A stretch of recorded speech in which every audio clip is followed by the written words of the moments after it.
Pěkný den, tak dnes je opravdu šeredně, uděláme jen rychlý průlet motocentrem.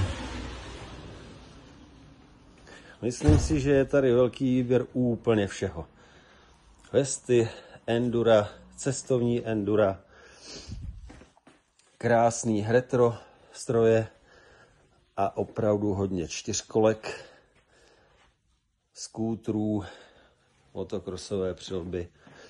Těch čtyřkolek je tady opravdu velký výběr.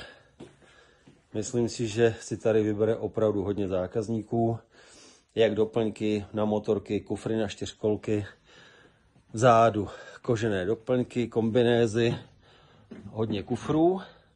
Vezmeme to rychle, ať to stihneme.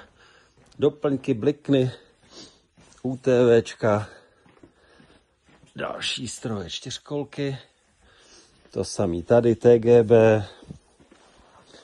Tady jsou připraveny nový stroje, které jsou už na odběr. Uprostřed je dámská kolekce, z druhé strany také. Spousta bot ve dvou regálech. Oblečení levnější, dražší. Další motorka, ta je zkušební. Nové krabice s novými přilbami, kterých je tady ještě mraky všude jinde. Tak. A obrovský výběr rukavic.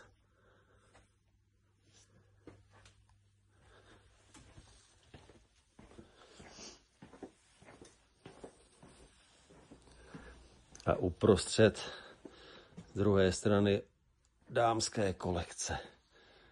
Až dozadu.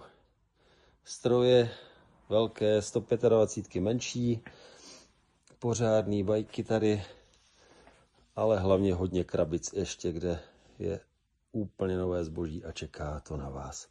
Tak se mějte, zatím.